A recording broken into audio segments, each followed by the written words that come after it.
We've seen a lot of things this year in the draft series, from triumph, failure, and outright bizarre moments.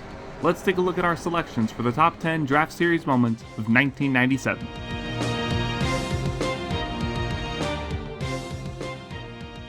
Number 10, Lyndon Amick's Heartbreaks.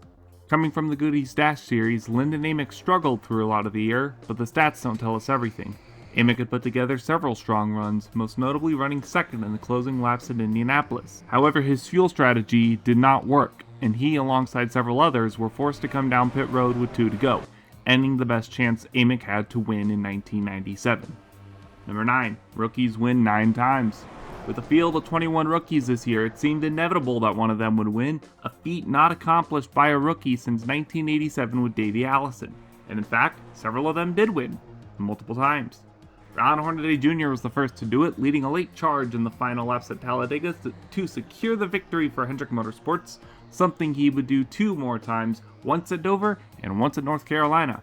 Teammate Dale Earnhardt Jr. got 2 wins at Michigan and Phoenix, both late in the season. Steve Clark came out swinging with his first win being the Coke 600 and a second win in New Hampshire. But it wasn't just Hendrick in the spotlight. Jack Sprague took on the plate races, the former Truck Series driver nabbing the Summer Daytona and the Fall Talladega events, establishing himself as a steady challenger on the largest tracks in NASCAR. Number 8, Randy LaJoie's second place at Phoenix. Randy LaJoie has been through it all this year, with a slow start interrupted by a crash in the 600, taking him out for half of the season. It took some time, but he found his footing on the short tracks, racking up finishes like this second place at Phoenix, keeping the majority of the field behind him all day. He wasn't able to track down eventual winner Dale Earnhardt Jr., but he kept within range all day. A great showing for the small 2-car operation of Diamond Ridge Racing. Number 7, Gordon sweeps Atlanta.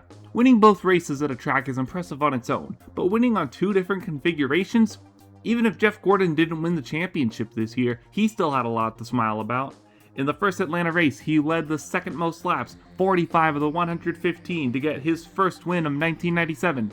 But the second win took a long time to come around, and it came from holding off a variety of drivers, including championship hunting Dale Earnhardt, to lead 40 of the 114 laps, and a final charge by Jeff Burton was cut short by the caution flag, giving Gordon the sweep of 2 different versions of Atlanta. Number 6, Dale Jarrett dominates California. It was all Dale Jarrett at California, driving away from the field and leading 80% of the race after taking the lead, only interrupted by pit road cycles. The margin of victory reflected this as well, beating David Green by 5.2 seconds, the largest of 1997. While he did lead 84% of the race at Michigan the week prior, the margin of victory there was just 9 100ths over Jeff Burton, one of the closest in this year.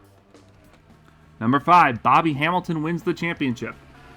Bobby Hamilton's season was one of consistency. He tied for the most wins, had the most top 10s, and was one of the top leaders in almost every positive statistic.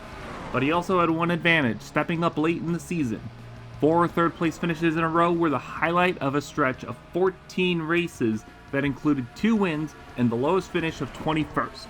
These were enough of a buffer for him that 2 poor finishes in the final 4 weeks of the year didn't put down his season, allowing him to secure the championship in Atlanta with a 19th place finish or better. Number 4, Jeremy Mayfield shocks the world in North Carolina. A new year brings new surprises, and that is exactly what happened in the second race of the year. Driving the second car for Darrell Waltrip Racing, Jeremy Mayfield missed the Daytona 500 and started 25th at North Carolina.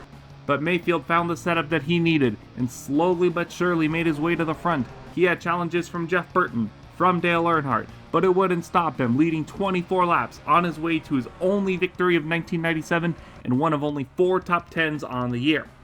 Number 3, Bill Elliott takes flight at Willow Springs. If you've watched the draft series, you know that the bizarre can and will often happen. But nothing encapsulates it better than Bill Elliott, who was sent wide at Willow Springs and couldn't figure out how to get back to the racing surface. So instead, he decided to become a stunt pilot. 60, he looks like he's about to hit the track. And then what in the world? We're going to go back here once more. I don't think... He tried to Dukes of Hazzard. I don't think we've ever seen anything like this before in the Winston Cup series, I'm going to be honest. When someone says that's a certified draft series moment, they're probably referring to this. Number 2, Ricky Rudd steals the win in New Hampshire. The race in New Hampshire was certainly interesting. The tire fall off was astronomical, with cars being 6 seconds off the pace before coming in for 4 fresh tires about every 40 laps. Even with that, the finale did not disappoint, as we see here. Lake Speed just trying to get his lap back, and he holds the 5 up! Here comes the 99! They're all stuck behind the 4! 2 laps to go with the line! If the 99 can get to the inside of the 5, he's got a good chance. 5 gets ahead of him, though. Entering turn number 1. 2 laps remaining at New Hampshire. This has been an all-time classic here in the Winston Cup Series. Ricky Rudd trying to close in. He's going to have just 2 more chances. He's going to make the move here. No, he won't. He tried to send it in, but to no avail. 1 lap to go. 1 to go in New Hampshire. This is unbelievable. Rudd I think he almost gave him a nudge there. He is on the back bumper. Can he get to the inside? Here he goes. This is one. He's going to be there. Here we go. For the win. For the night. They're going to be it's going to be a drag race to the checkered flag for today. I'm a turn 4. Here they come. They're taking the day. It's going to be Ricky Rudd who wins New Hampshire. Ricky Rudd times it perfectly. He stole it. Ricky Rudd stole it. It was a great finish, but that's not the number 1 moment. That took place at the second Charlotte race.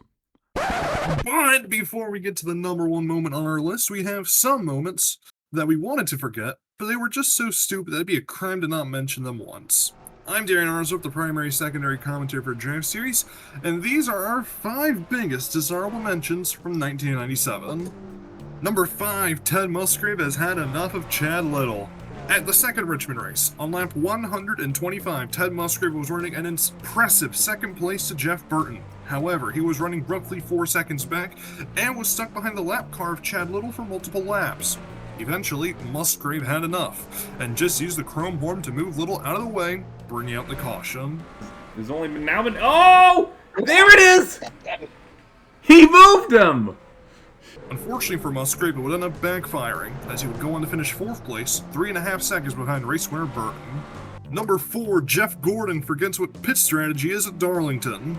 On lap 93 of the Trans-South Financial 400 at Darlington, Bobby Hamilton would get spun around on the back straightaway, bringing out a caution. Jeff Gordon had been suffering from an oil leak, and with the caution coming out, it gives him the perfect opportunity to come in and get it looked at, and put on some fresh tires on a heavy tire wear track. At least, one would think so. Gordon does end up pitting from 4th place. However, for some inexplicable reason, he doesn't take tires or even fuel. He stops for 3 seconds, supposedly fixing the oil leak, and heads on his merry way. What? You're going to be restarting in the back. Why would you not take tires there? This was a baffling moment for Michael and I, considering the tire fall-off was already at 1 second at this point. If Gordon takes tires, he probably comes on back to have an incredible recovery into the top 10, if not a win. Instead, he finishes in 37th place, in a race that, looking back on now, would have won him a championship if he had just taken tires.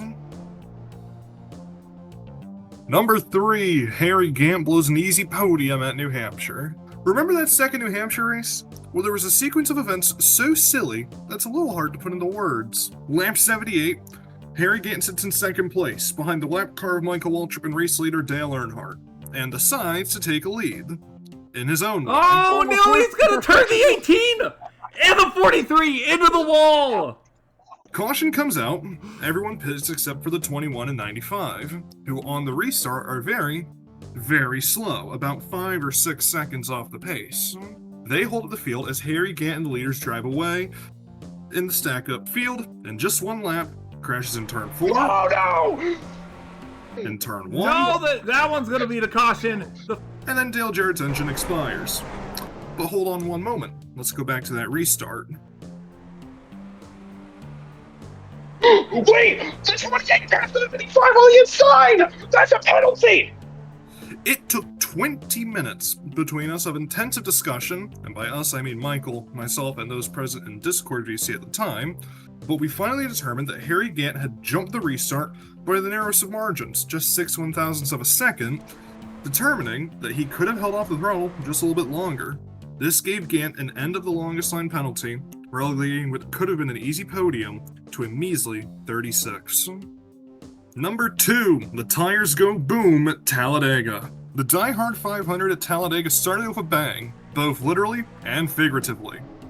Right as the green flag dropped, we would have what would have been the first of 4 tire failures on the day, as Ernie Irvin blew a tire and couldn't keep going, bringing out the caution on lap number 1. After getting restarted on lap number 6, they managed to keep going for all of 2 laps, with Bobby Hamilton blowing a tire on lap 8. And he definitely showed his displeasure to us before the restart on lap 12. We're about to go back underway. It'll be 55...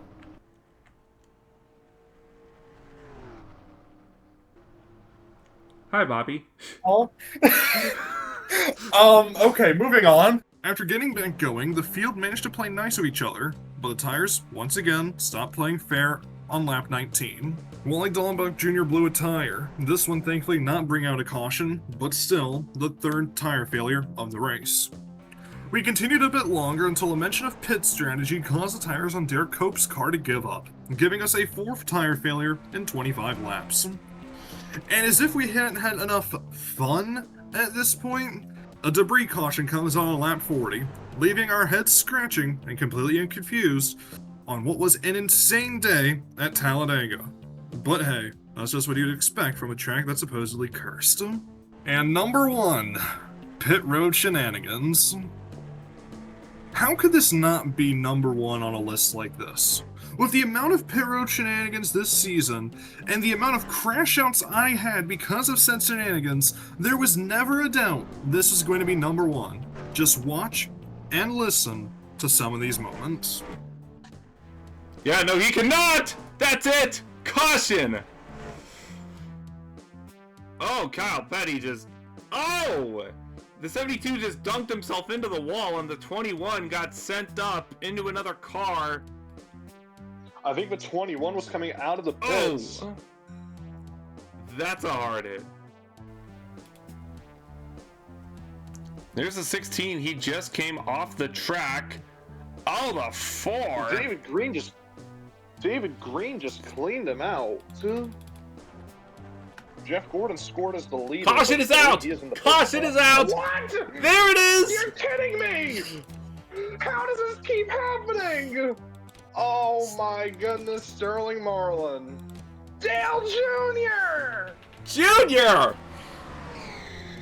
You were leading and you just cost me. Oh! Heavy my contact from the goodness. 7. Sadler turned Bliss and then punted himself into the wall. Oh, pit stops. Craven! Oh! We're gonna have to... Donnie! Oh God, Neuenberger! Donnie! What the hell? You buffoon. You utter buffoon. But I remind everyone that this whole season so far has been defined by pit road failures. Ernie Irvin, for You instance? are kidding me. Oh, I hear a crash! I bring it up. I think someone just went around. No! Yes, I did! No! Jeff Burton No! went around! No! Oh! The 48 into the wall, the 73! And now... Oh my gosh! They forgot how to goodness. drive! They forgot how to drive! You are kidding me! You are kidding me! I quit! Once again! For like the 5th time this year, during pit cycles, the caution has come out!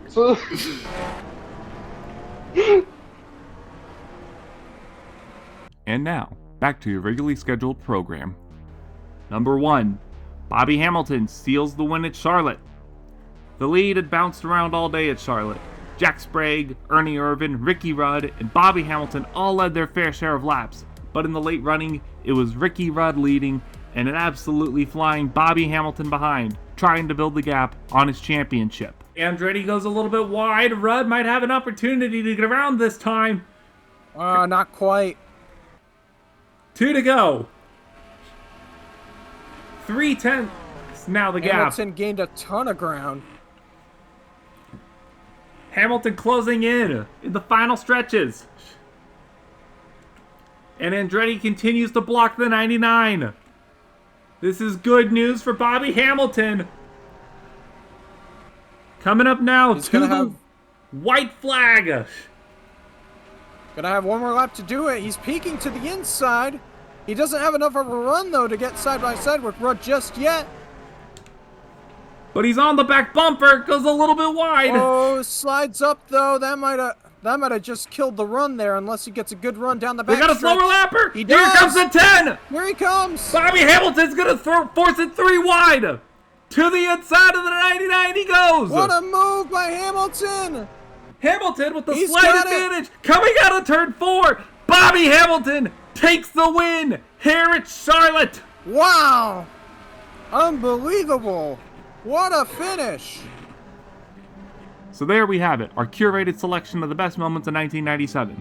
Now we can finally say goodbye to the year and look forward to the 1998 season.